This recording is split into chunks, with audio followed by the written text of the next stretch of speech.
All right, good evening, everybody. As my accent does not indicate, I live in Chicago, where I do a lot of the work I do. Originally, you can guess where I'm from, and all the different things that comes with that are true, so I'm not going to make any apologies for that. What I'd like to do with you today is just to share with you a little bit of what we see around artificial intelligence, machine learning, predictive analytics, and all these different techniques, and give maybe not ultimate truth about them, but just few definitions to bring some clarity to the domain, and talk about some areas where we have been applying those techniques, and what I believe, and not just me, that I believe what the future might look like for some of these techniques as we move forward. So first of all, I'd like to say that there's a lot of data that we are dealing with, and there's three numbers in particular for me that are very helpful when I have to be reminded when I do analytics and when I do something for my clients that are very important. First, 90% of the time you have one of those mobile things you have in your pocket at arm's length. Not more than a meter away from you, or a yard in that case, away from you. So it's actually something where you can have access to data, access to something knowledgeable, but also have access to people who own those devices. If you're a marketer, that could be very helpful, for example. Many ways to abuse that access as well. So 90% of the time, 24/7, people have actually access to a device. Are they looking at that device? Yeah, about 40 times every hour. That's the average. So you go through that and you're able to look at that data, look at that device, look at emails. You are being buzzed, vibrated, beeped to death on a regular basis from social media, from email, from your colleagues, from everybody else. So basically people are really looking at this. It's 1 every 1.5 minutes. That's pretty scary. Now, that means that people have access to a device and they are really looking at it. But their attention span is decreasing quite a lot. From about 12 to 5 minutes in 10 years. That's the attention span that we're getting, and it's getting worse as we move forward. People have access to the device, people are looking at that device, but boy, you better be right when you send them something on that device because the next time around they won't look at it. One word that's very important in analytics that's being derived out of those numbers is relevance. If you're not relevant, if you're not doing something meaningful from an analytics perspective, you're out of the game very quickly. They give you 1 or 2nd chances, and if you're a marketer and you send a marketing message a second time around, they won't look at it. Now, the scary part is that all that data is being produced on a regular basis, but we are not using much of it at this point. It says 90% of the data we created over the last 10 years abandoned. And there's some reasons for that I will go into. So the problem is we have analytics that can do something really pertinent, relevant for people as we move forward from a practical perspective, but we don't get much chance to do it. And frankly, we are not using the data to do it on a regular basis. What I'd like to go through today is how do we define it? What's the trouble? And the trouble is on both sides. On the technical side as much as well on the business side as well, and the expectations out of it. The second thing is give you some insight on what we are looking at and the advice we are giving our clients from an architecture perspective, very high level. For those of you that are not computer science, I'm not going to go deep on that either. What we are doing with it, where the field is going in terms of applications and how we start to apply some of those technologies, and finally, what's next? What I believe the future might look like in terms of analytics and AI as we move forward. The thing with AI is that very often, we are going from this, which is an AI application. It's actually speech to text, text to speech, natural language processing, natural language recognition, some search in the background. It's not extremely sophisticated, but it's already looked magical to someone 20 years ago. Siri is an AI application. The problem is that we are going from this to basically this, right? We don't make any bridge in the middle. We think that because we have something that looks or sounds smart, then we're going to do BB-8 next. Something that recognizes emotions, can transmit emotions, can understand natural language processing, can solve problems, be autonomous. We actually packing, anthropomorphizing everything we know about AI in those kind of things. There's no bridging between the two. And that's a big issue for business. It's a big one because as soon as we show them Siri, that's what they expect out of us next. We can do that. Will we ever be able to do that? Well, that's an open question, but which I'm not going to answer tonight, so don't hold your breath. But at the same time, that's what we are facing very often in the field today. When I get a lot of that, this is also what I'm getting very often. So I'm going to read that for you in the back of the screen. I want to create an artificial intelligence that's as smart as me. Okay, I should have that by lunchtime. Oh, because you're a fast worker. Yeah, right. And that's what it is too. It's like we are a little bit overestimating the level of intelligence that we also are producing as humans. Let's be honest. None of us think we're stupid, okay, individually. Now, if you ask your neighbor, that may be a different answer you're getting. But very often, that's also what we are facing, is the fact that humans themselves sometimes, well, they're not producing as much intelligence as we think they do. And so that's another thing that we have to face. Another chart that we started to create with some of my colleagues, and then we worked on also with our business review, was actually trying to map those robots, those artificial intelligence on 2 dimensions, threat to humans and humanness. And the problem, again, as you can see, as we ask a little bit some of these other people, is that a lot of the references we get are from the movies. And on the movies, nothing good happens, ever, with a robot. They either stuck you at the end of the hallway and kill you out of the space station, like in 2001 Space Odyssey, or they revolt somehow and they take over the world, or they just think that humans are not that useful except as being batteries, right, like in the Matrix. So very often, the problem we have is that we have to deal with those misconceptions. I've already seen very, very smart people, way smarter than me in this world, starting to put elements together and reports together saying, we should be very careful with AI. We don't know where we're going with this. Really? We know where we're going with this, at least for the next 10 years. After that, yes, we have to put some things in place for ethics and making sure that we are not over-abusing the technology, but frankly, we have a long way to go before we start worrying about the ethics of the robots we're producing. So that's what we are facing again, and very often, that's also what the image in most of business users, and sometimes scientific people as well, are looking like. I love that quote about artificial intelligence, and the problem is that it carries a little mistake as well. So Danny Hillis was the creator of Thinking Machine Corporation, who also is the founder of the Long Now Foundation, which I encourage you to look at if you have not already. When he created Thinking Machine Corporation, he said, I want to make a machine that can be proud of us. It really embodies the essence of AI. The problem is that a machine does not have an autonomous intent.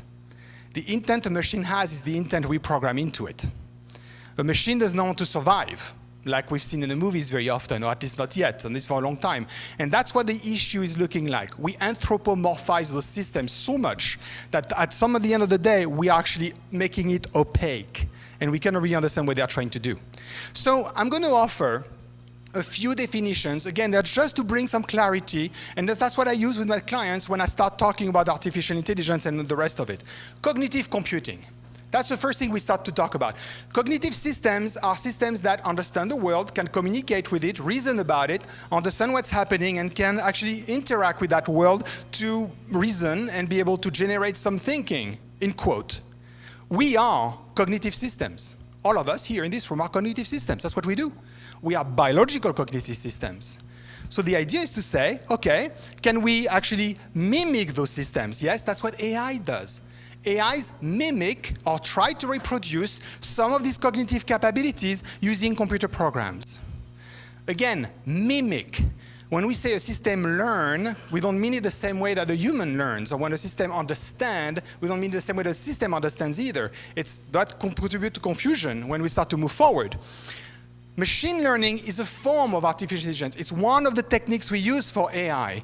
So it usually learns some data and can make some predictions out of that, some propensity to do something. So that's what machine learning, there's other things than machine learning, but that's one of the aspects of it. And finally, deep learning is actually a subset of machine learning, some algorithms that we use today that are very similar to the one we had in machine learning, but to treat a different kind of data, very often video, images, audio signals, and so on, right? So that's what deep learning does. So there's some kind, at least in our belief, some hierarchy among those different concepts. That's how we look at them and how they hook together. Now, very often we can point to actually applications and real systems that are doing some very practical business things by some of those, but that's the hierarchy of it, nothing magical behind it. The way we've been applying artificial intelligence today, at least the way it shows up in the marketplace the most often, is around 3 main categories.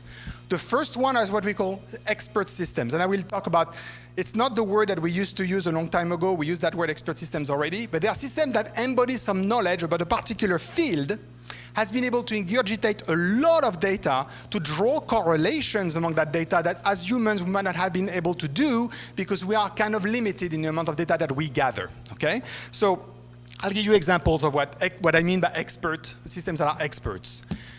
Personal assistance is the Siri kind of thing, right? That's an example of an assistant. It could be completely oblivious as well. It could be a little system in your email today that can actually automatically do meetings. So you say, I want to meet with so-and-so and so-and-so and so-and-so on that topic in the next 2 weeks. And the system will go by itself and look for places in the agendas of that other people, their colleagues or your students, to be able to find common times and then communicate with them, send them emails saying, I found that common time, is it agreeable to you or not? The person responds, and actually the system, the assistant, in that case, is able to schedule that meeting automatically. That's a personal assistant, which is actually existing already in some email systems. So that's what personal assistant look like, and I will give you some other examples afterwards. Software agents is the next part on how we started to use that.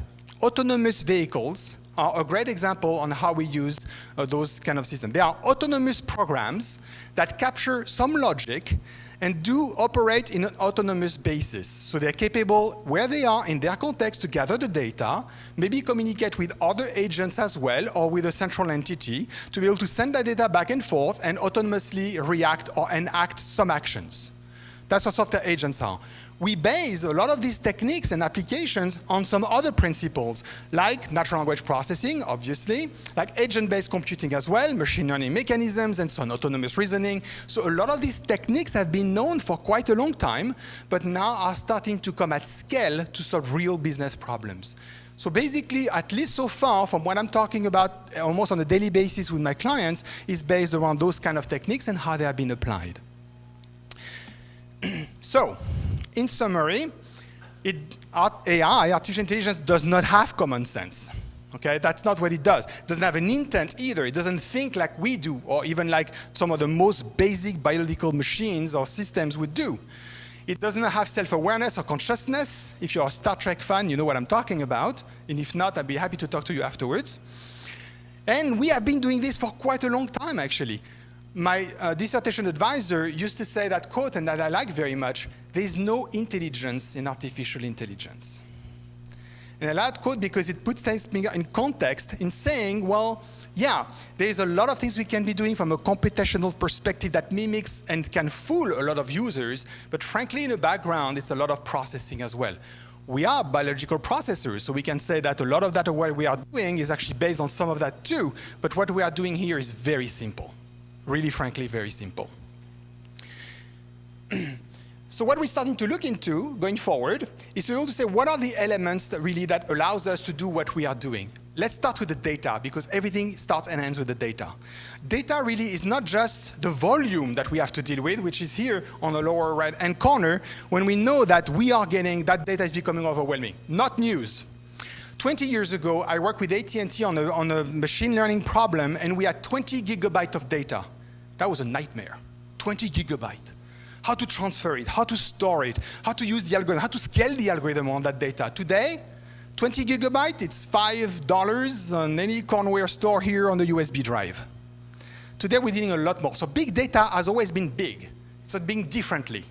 Now, it is true that when you start to have 100 terabytes of data of vehicle sensors every 30 minutes, then you're starting to talk big, and it's not the end of it. There's many other industries spitting out that data, like every cell phone you have right now, by the way. The other thing we have to deal with is the fact that the data comes at us faster and faster. Speed is becoming the main issue for organizations to take advantage of the data. It comes so fast that people have an issue now to deal with that data. And it becomes obsolete very quickly. In 60 seconds, a lot of the RFID or sensor data that we are gathering is obsolete. So the question is, should we, not just can we take advantage of that data, but should we take advantage of that data? If it's going away, is it important or not? So the part of the velocity is becoming one of the real issues of organizations on how to deal with the data and scale it. The other part of that is the variety of the data, obviously. We already talked about that for the deep learning algorithms. We are getting data in so many different ways or forms. Now, the sensors are spitting out that data in EPC code formats, but in some other formats sometimes as well. Some countries are deciding on their own standards. So suddenly, that huge amount of data we are getting so quickly is varied so much that we have to find new ways to take advantage of it. And finally, because there is so much of it, the veracity, the truth, the certainty of that data, the quality of that data is becoming paramount. Small sensors faults can have drastic effects. The flight between Brazil, between Rio de Janeiro and Paris a few years ago fell into the Atlantic Ocean because the sensors around the plane that was capturing the speed got blocked by ice. It put 255 people down to death, just because the pilot could not send the speed anymore, trying to readjust the plane for what was going on, when the plane was perfectly fine at the speed that it was going on. They're trying to slow it, so it accelerate more, and the plane just stopped, and the engine stopped working, and the plane started to fall into the water. Very small sensors, very large problems. The veracity of the data we are looking into, in such a huge amount of data captured so fast, has to be absolutely essential. So the quality, we don't even have time sometimes to think about that quality. We have to do it right away. So those different aspects of the data show that there's plenty to do, but it's going to get more and more complicated, which all of you here is good news, I guess, because it means higher and higher salaries. The way we move from some of these issues have been first with descriptive data. We get, for example, in the case of the client cases, we started to look at records and charts and visualization and being able to say what happened, right? What happened in the past, sales reports and things like that. Then we moved to the predictive side of things, where we said, well, if we know that, then maybe we know also what might happen next. Who has a propensity to buy that or that product? We could have predicted that some of this would have happened given the past data that we have. Machine learning really good at that. Once we had that, it said, yeah, okay, so we know what they might do. What do we recommend? What would be the price for this? How will we stock the warehouses to make sure the products are available where people are going to buy it? That's what prescriptive analytics looks like and has been able to do. We have used optimization techniques, for example, to make sure that we have the right places, the right pieces, components, parts, products in the right place, so that then when it comes time to replace them, and we know that's going to happen, then we have time to sell them and we have them stocked in the right place. And then we have to move with the cognitive side of things, where suddenly we are taking care of a lot more complex kind of data, where we are allowing, and I will show you an example of that, where the customers can start engaging in a dialogue with a catalog. Not with a salesperson, with a catalog that embodies some expertise on how to buy specific products. And in that case, we can monitor those sales in real time and maybe proactively recommend not just a product, but also associated products that come with that in real time in natural language processing dialogues. So we have started to move around this, not just for clients, but in industrial application as well. Here is a real case from an airline manufacturing, actually it's a manufacturer of airline and aircraft engines. And what they started to do at first is to look at the incident reports on the engines and looking at what was going on with those things to be able then to get also them properly priced and so on. Then they started to gather that incident data and looking at incident patterns, which allowed them to predict when an engine might fail. Now, that's important because then at that point, when you start to know that, knowing that an aircraft that's grounded is millions of dollars lost for an airline company because it's grounded and then you need a place to replace it, a part to replace it. That part may come from somewhere else. Then you need skilled people to replace that part. How many days is that plane going to sit there on the ground? And those hours are very, very expensive. That's why we use prescriptive analytics to gather the plan, to try to plan on who are the crews, where are they needed, where are the parts, where should they be located, depending on which planes could have potential problems, to then make sure the people are at the right place, at the right time, with the right component to fix the engine. And when you start doing that, then you realize that you are starting to get a lot of cost savings out of that equation. But that aircraft manufacturer of plane engines started to realize one thing, is that they just cannot just predict when an engine can fail. They can predict fuel consumption as well, and what to do and how to instrument, how to accelerate or slow down planes to allow fuel consumption to be very efficient. Fuel consumption is the main cost, the main expense for airlines. So at that point, they started to say, well, on the cognitive side of things, as we understand the systems and those team interactions, we don't have to sell aircraft engines anymore. We're going to lease hours of flights. Our business model is no longer selling aircraft engines. It's to lease hours of flight with guaranteed fuel consumptions and maintenance levels. And by doing that, they change the entire business model of their industry. So we can see how across those different capabilities, as we have been moving from descriptive to predictive to prescriptive and cognitive, we have been able to add a few actually items and issues we were not able to solve before for maximum business impact. Those are real applications, and you can see how those techniques, although have barbarian words, barrier terms, or vocabulary, are actually solving real problems.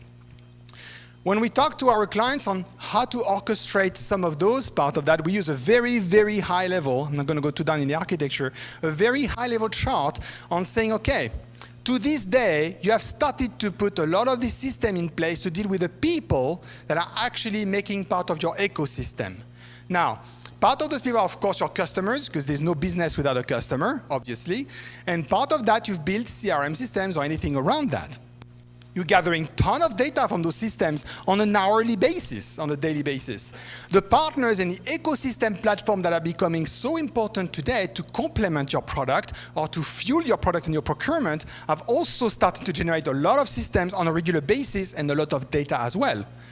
Of course, your IT systems in the background are trying to orchestrate and make all of that work. It's not always very coherent, it's not always aligned, and that's one of the issues as well, but it does a lot with your employees. And finally, and a new wave that has started to become so important is the Internet of Things. So all these sensors, all these objects that we are carrying, the Fitbits and so on, or the sensors on the plane's engine that I was just talking about, all these things are spitting data regularly, and the big thing into that, it's instrumented, it's all interconnected, the volume is getting bigger. We need intelligence in the middle to make sense of it. And that's where the data platforms and analytics platforms reside, and the AI engines that we are building now also reside to make sense of that data. That's how we get all of this working together. Most of what we are seeing happening now have direct effect on the business. Like I just mentioned, we are building new model business innovations out of that. Businesses are transforming themselves to really become something very different. I will not mention the obvious cases of the Uber and all that to be able to say that, but you can see how those business models are taking advantage of assets that have not been utilized fully up to now, and how we are trying to maximize the utilization of those assets going forward, which create new model business innovations. Customers' experience is there as well. More than ever, and that's not a surprise, we are less loyal and less loyal. It's easy to switch brand, it's easy to switch products, it's easy to get something, to the point where some of the people that are sending us those products are thinking we should use drones to deliver those products to us. So we want it now, right now, not tomorrow, we want it like the next hour. I just ordered it, how come it's not on my footstep, on the doorstep anymore? Maybe soon we'll be able to print it at home. 3D printers are becoming really efficient to do some of that good work also. So what we are seeing now is that new customer experience is enabled by some of these techniques as well. Finally, because we are in a loop, we're not talking about work substitution here, we're talking about work augmentation, we are able also to use those systems to help into what we are doing. And able to inform some of the decisions we have to make on a regular basis using data and not just intuitions. You remember when we asked Carl Sagan, at one point, he was a famous person looking at an astrophysicist, and looking at him and said, do you think there is artificial life, or do you think there is alien life in the universe? And he says, well, I don't know, I have no idea. What does your guts tell you? And he started to say, well, I don't think with my guts. And that's what happens here as well. Most of what's happening in that case, that intuition that we have is compiled knowledge that needs to be taken advantage of as well, in addition to be supported by data. And sometimes data does not support all our decisions. And that's one of the issues we have to deal with. That's the case I was just talking about before.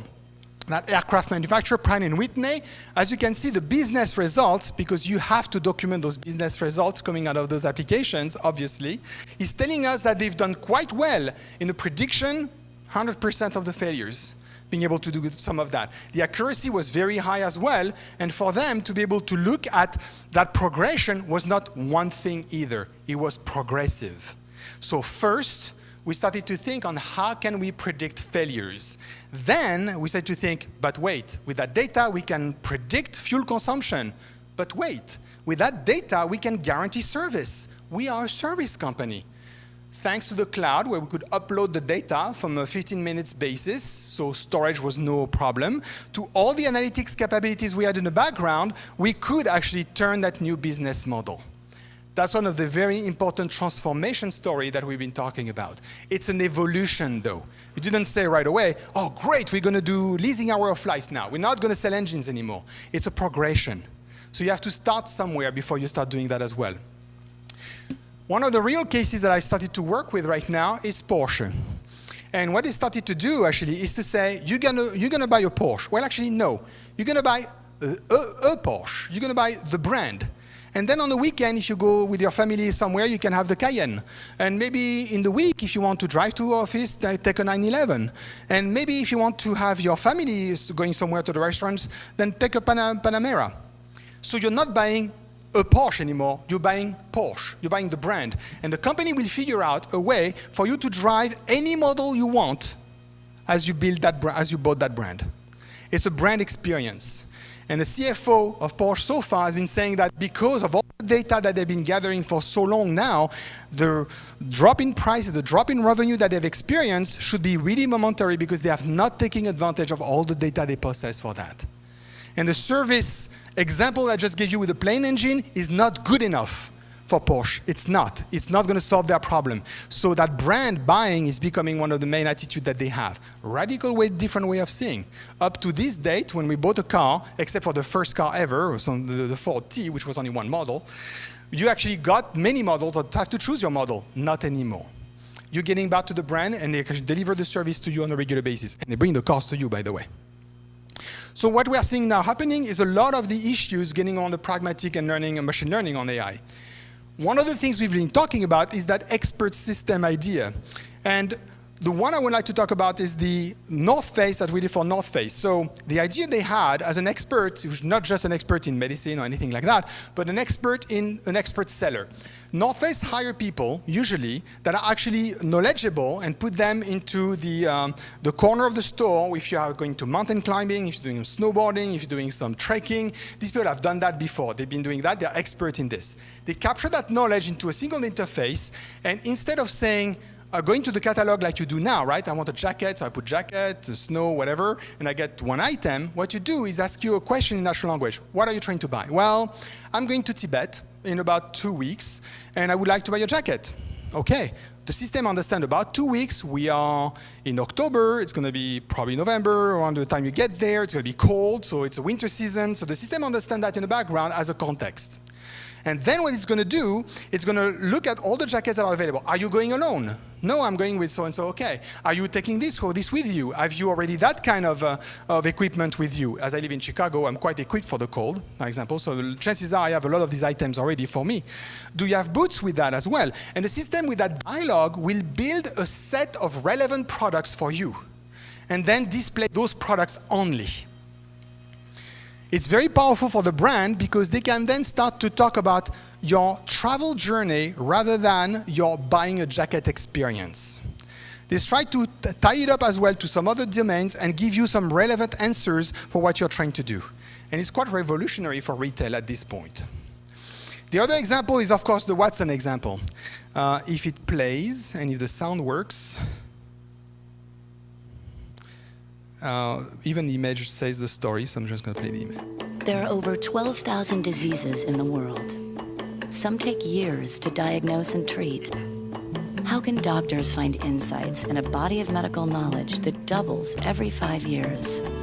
New solutions based on IBM Watson are being developed to help doctors analyze a patient's history, symptoms, and the latest medical literature to make faster, more accurate diagnoses.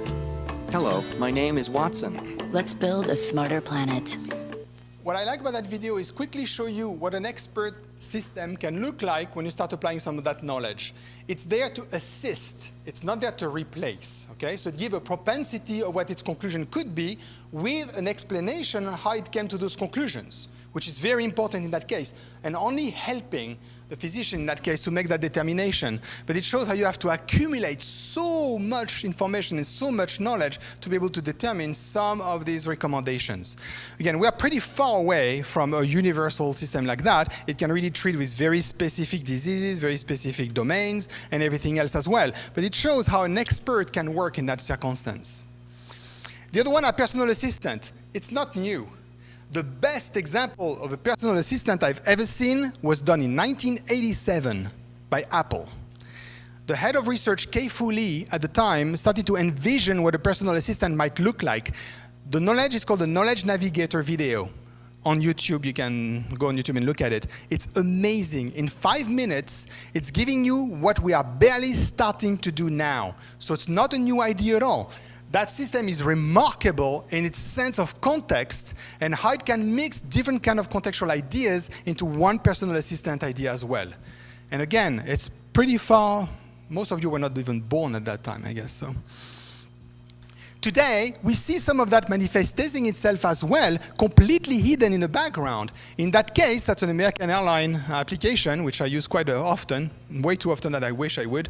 But what it does, it shows me when my plane is boarding, right? 4 hours and at 4:35 p.m. It tells me it is in 3 hours and 7 minutes, and keep toggling between the two to give me the information. But what it does also, it says, given the traffic, you better leave now. Because Chicago at 2 p.m. is a nightmare, and O'Hare is pretty far away from the city. So the system is able in the background to capture information from another application somewhere and giving me advice on how to be able to do this. Another example is what they do on TripAdvisor, for example. Vermilion I recommend highly if you're going to Chicago. It's a fusion restaurant between Latin American food and Indian food. It's very interesting. They do it really well. But what it does here, it says, if you're interested in that restaurant and want to go there, you can have a Uber for that amount of money, and it's going to take you there in that amount of time. Embedded, transparent, completely oblivious to how it's done, but it's there and it's relevant. Remember the first word we talked about? It's relevant to what I'm trying to do. We have seen that in many different kind of applications these days. For example, for contextualizing, Delta Airlines are starting to build something very interesting. If the plane is going to be canceled as you are going to the airport, for example, the first thing they do, they tell you, click here. On the next screen, you have a set of planes and reservation you can make on Delta, actually, to be able to get there and do the rebooking. But you may say, wait a minute, I need to arrive in New York at that time. I can't afford to be able to take a later plane. In that case, what the system will do, it will actually display routes and display reservations for competitor airlines. Now that's quite smart. You would think, why would you send a Delta passenger to a competitive airline? Let me tell you why.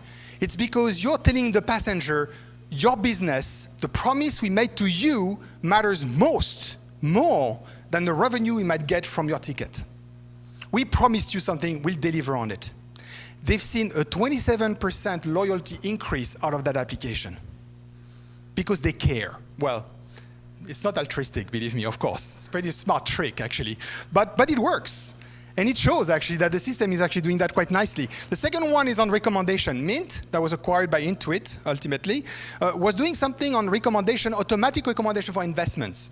But it was not forcing people to do that. It just said, I'm going to propose a portfolio aside to what you've done in terms of the choice. And then, as soon as you get back into the application, I'm going to show the evolution of my portfolio compared to yours.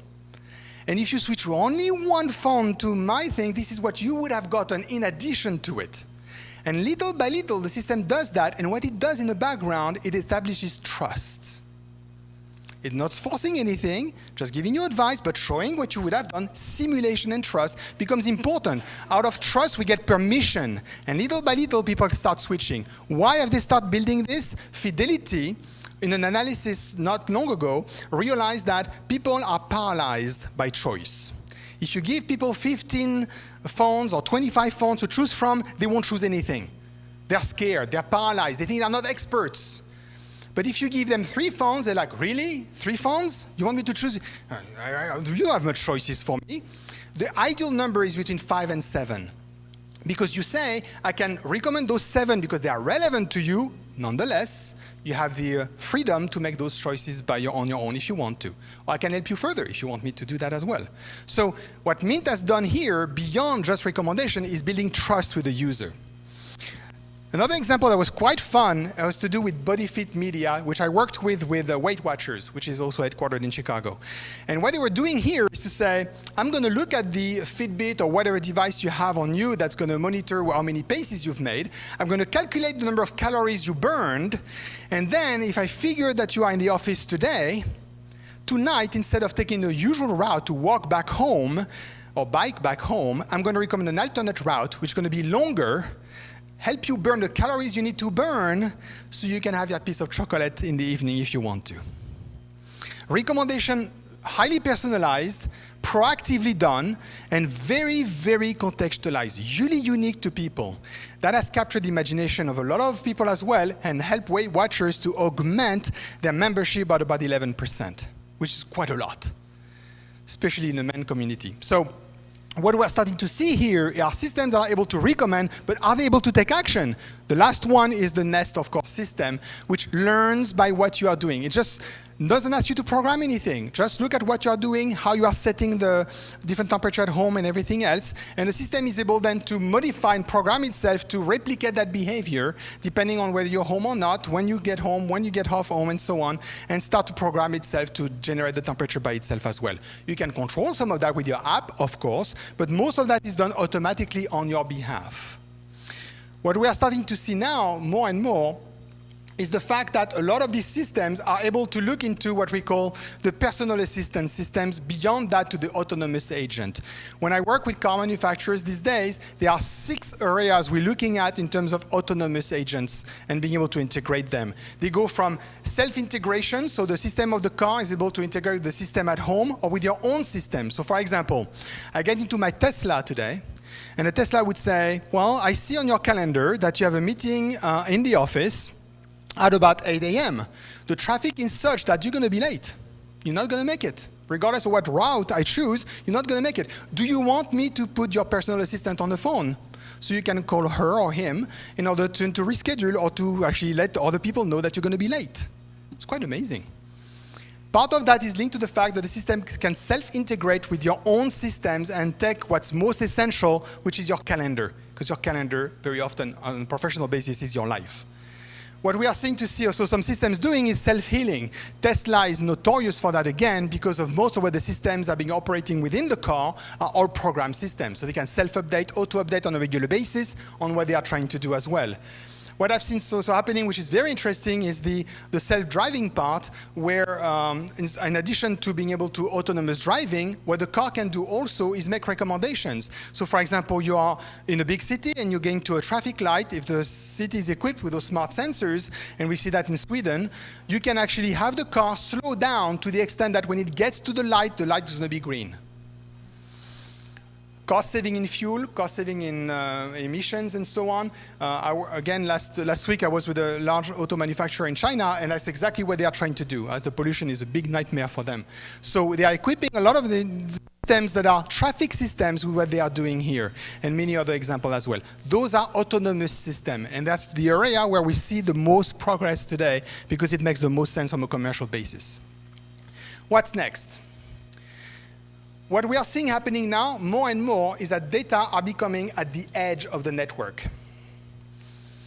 Most of what we've seen happening now is the fact that when we push data, we seem to realize again that the overwhelming access to the user is becoming a huge issue for trust and transparency, and also for relevance.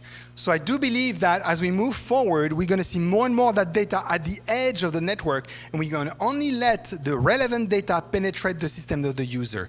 So most and most of that data is going to stay at the edge. Remember I said at the beginning there's volume and velocity. We can't handle the velocity anymore. So what we are starting to see is actually being able to get on some of those systems and protect the users from whatever is coming at them. Keep the intelligence at the edge of the network and go to a system called need-to-know analysis. I'm only going to bother you with that piece of information if I think it's useful for you now and if it's really useful. Otherwise, I'm going to keep it for myself or tell you later. But at this point, you're driving or whatever, you don't need to be able to do that. Most of the data that we see happening today are coming from so many different places that only at the edge can we make sense of that data. And when we start to make sense of that data at the edge, then we can start to decide, is it relevant for the user at this very moment? Should we bother that person right now with what we know? That actually is not a new idea either. We have seen some of that happening because all the systems that we have seen starting to be gathered are using a lot of this information that we are getting and able to make recommendation to that user on that relevant basis. What we see then, instead of a decreasing part of that, is getting more trust, more relevance, and we, of course, some transparency. Trust is absolutely critical only if we let people know what the system is doing for them on a regular basis. So most of what we see happening now on these systems are able to say, although we have a decreasing time of attention, no time to look at it, and less skills, frankly, to be able to take advantage of it, we need to make sure that we do a lot of that work in the background for the user. That goes against a lot of the analytic systems that are still being built today, but that's the direction that seems to be taken in order to stay relevant in that business. A great example of that, very simple one, is around what we call calm computing. Calm computing. It's getting into a system where, for example, it's delivering one piece of information, a useful one, very precisely and only for that purpose. So that system would say, is it going to rain today? You enter your zip code, and it says, no, nothing more, just no. No, it's not going to rain. I'm not going to tell you what temperature is going to be. That's not what you ask for. Well, people have actually automated that process into that system. That system is actually what you call the ambient umbrella. It has in its handle a little LED, blue LED, and it's Wi-Fi connected to your home. If it is going to rain, the LED starts flashing. That umbrella is in your closet. So it's not beeping at you.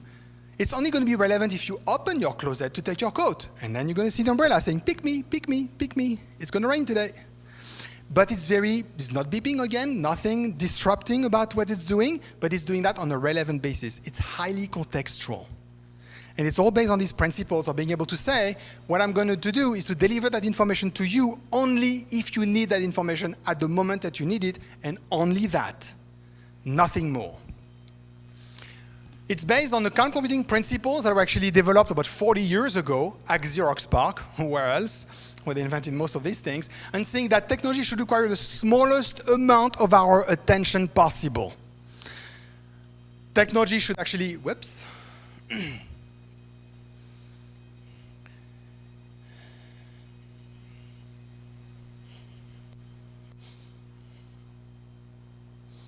It actually should calm and inform. Today, the result of the beeping and the buzzing and the vibrating and everything else is stressing us out. And why are we watching those things every 1.5 minutes? Because we're afraid we're missing something. Oh, someone would have posted on Facebook I've not seen. Oh my God, 5 tweets went by for the last 15 seconds. What if one of them was so important that my life depends on it? We are constantly watching. The anxiety that we are being producing is getting against that also, against that principle of informing and calming. Finally, technology should stay at the periphery. Get it away from me. But be there always when I need you. The transparency, ubiquitous aspect of the technology with the Internet of Things these days is becoming very important around that. So again, the next stage on that would be, for example, on the Nest device that you have in your home. When you get home, and if you just happen to have been biking, your body temperature might be higher than usual. Maybe the temperature should be set a little lower to help you cool down. In that case, you have a system that allows you to actually import the system and the data in real time to that system to adjust to the real conditions of right now. That loop of information should not take the place of that. And I do realize that the younger and younger my audiences are, and the more and more I have to remember people where that reference is. This is HAL 9000, is the computer in 2001 Space Odyssey. It's a computer that actually looks and automates the entire space station, and the computer realizes that the 2 astronauts are actually a problem because they're really making a mess. So it locks those people out of the space station and kill them. And once they're dead, then great, the station really operates perfectly because the computer takes care of everything. So HAL 9000 actually was a system that is always represented on the fact that if you give too much control to the machine without control in the background from a human being, then things can go haywire. Again, part of the movie science fiction of things that we have to deal with. The fact is that science fiction gave us great tools. We have transformed into realities and get to a place now we are starting to use those tools in combination of what we do on a regular basis. Most of that doesn't lead to this. It leads to the Apple representation of what we thought about. Relevance, trust, and transparency being the essential element of what we are building in terms of analytics going forward. And that cannot happen without the current technology factors that we've been looking at so far. It's not, automation is a good word, it's not substitution though. And that's another thing I have to fight with on a regular basis. I've been at a meeting in France, of all places, at a bank where a union has been blocking us for entering the room to present artificial intelligence systems. And that's actually a very important lesson that we got from that, is the fact that we think because we are technologists that everybody embraces the technology and its changes, and it's not the case. It has profound impact on people and on their belief as well. Education has to be very important on how we're going to use those systems and why we are going to use them for, and how to guarantee also that they are going to become assistant and it's not a zero-sum game going forward in terms of work. That's one of my good quotes from Gibson, which I always refer to on technology. It's the fact that it's not because you don't want to do it today that it's not happening. And here it says, the future is already among us, not just evenly distributed. And that's always what happens. So some of the people that are starting to get disrupted, the music industry is a perfect example of that recently, is actually something we should be very taking to heart for. It's happening. It's moving forward. We have to be careful on how it's moving forward, that's true, but it is moving forward. So being able to determine the relevance of it becomes very important. And with that, I would like to thank you very much for having us here today. Thanks. Would you be willing to take a question while we switch? Sure. Okay. Just while we switch presentation laptops, if anybody has a question, we'll take one or two for Dr. Brethenoux. Okay, Dr. Leff has a question. Thank you.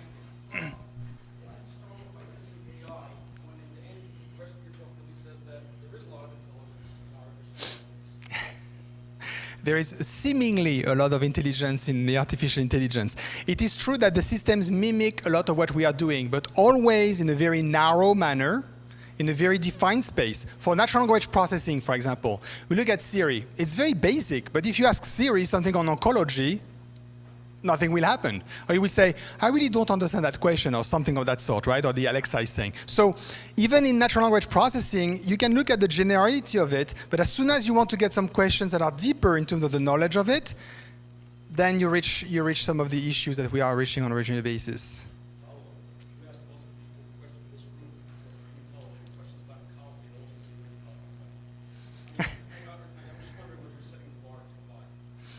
Am I setting the bar too high? I think the problem is that it's easy to get full. So I was raised in the AI community with Elisa, if you remember, right? So MIT built a program, which was a psychology program, that used to be a therapist, like a virtual therapist. It was the stupidest system you've ever seen. However, about half the people using it thought it was a genuine therapist on the other side asking the question. And the thing was like repeating your question. So how do you feel about that? Well, I think the problem is that, I don't feel well into the world. Oh, you say you don't feel well into the world. Why do you think that's the case? And using those kind of things to fool you at the end of thinking you're talking to a real human, right? So you can do with very little, you can produce. We have so much imagination as humans. We are so good at extrapolating and, again, anthropomorphizing that we tend to give too much credit to the system. I was raised with those kind of systems. So that's why I'm like, let's put it to the test before we go to the next level. Am I setting the bar too high? I think it needs to be set high.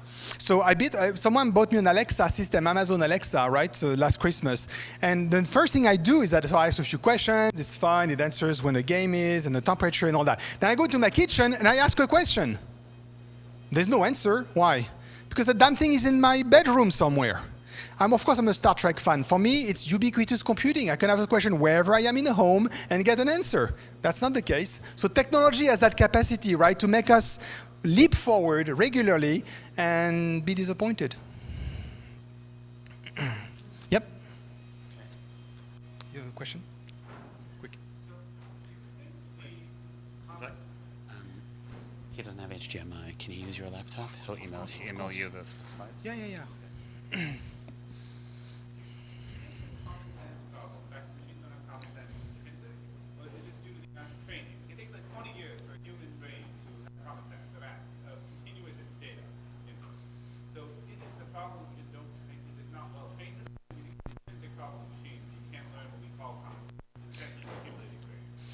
In my opinion, in order to get common sense, you need to get the biological machinery that we have, and then the training that we have, right? So that's quite two huge endeavors, right? Because we have a huge machine that works on very low energy.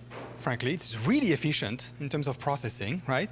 And we're being taught over and over again by stories. Stories we can abstract and extrapolate to be able to get common sense, right? I got a lot of common sense from my grandparents, for example, or my parents too, but mostly my grandparents because they are more patient. So what happens is that when you start doing some of that as well, you realize that in order to get that kind of level of machinery and that kind of training to finally get common sense, that's a long way away. There is, I don't know if you guys are, I'm a big fan of Star Trek, The Next Generation especially. There's a great episode called The Measure of a Man that looks into data, which is the android of things, and talk about that common sense idea actually that it can have. And I'm not going to tell you the story, you have to go and watch it yourself. But it's really interesting because it goes into that very high level of complexity that we have to deal with. I'm not saying complicated, I'm saying complex. Okay, they are two different things. That complexity that we are dealing with, and the fact is that replicating that, I think is nowhere, at least in my horizon.